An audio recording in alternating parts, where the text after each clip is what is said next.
Fala galera, tudo bem? Rafael do Yoshida Click. Hoje eu vou mostrar como trazer as medidas para colunas ou linhas como dimensão na tabela dinâmica, tá? Primeiro, vamos construir aqui o gráfico da tabela dinâmica. Estou escrevendo aqui pivote, não? Pivot, né? Aqui está em português e no Chrome está em inglês. Bom, em linha aqui eu vou colocar o agrupamento, como a coluna de sempre.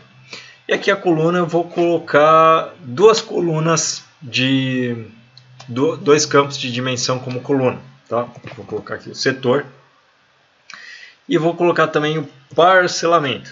Então, vou colocar aqui o parcelamento, perfeito. E vou colocar como medida valor. É o seguinte, eu quero colocar, por exemplo, a contagem de linhas, né?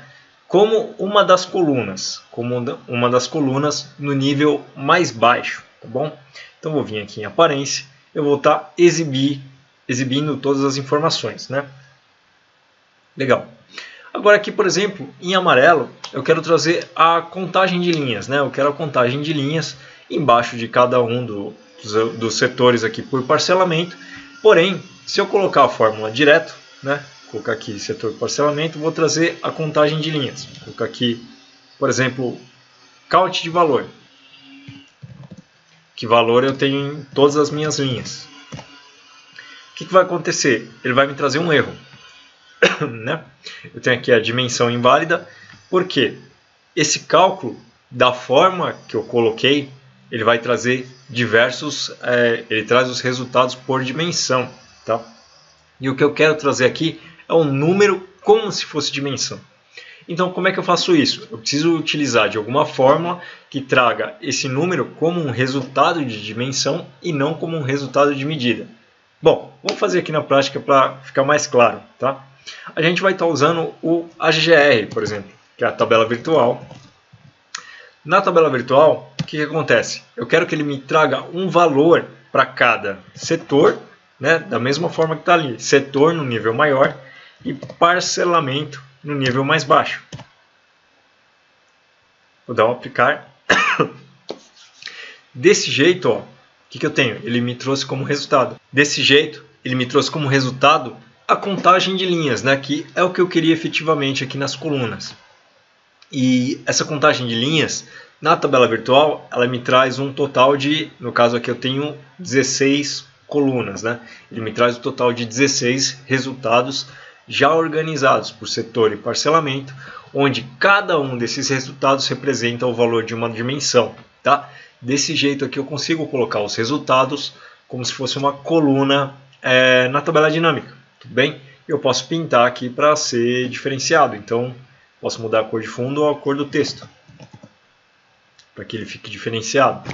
E o mesmo vale para linhas. Tá? Se eu quiser colocar um valor como uma linha e não como uma medida que vai se destrinchando aqui durante a tabela dinâmica, eu posso colocar do mesmo jeito.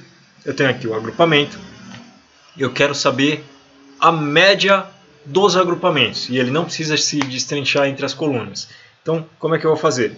A GGR, que é a tabela virtual, tá? Aí eu vou colocar aqui a média, média dos valores,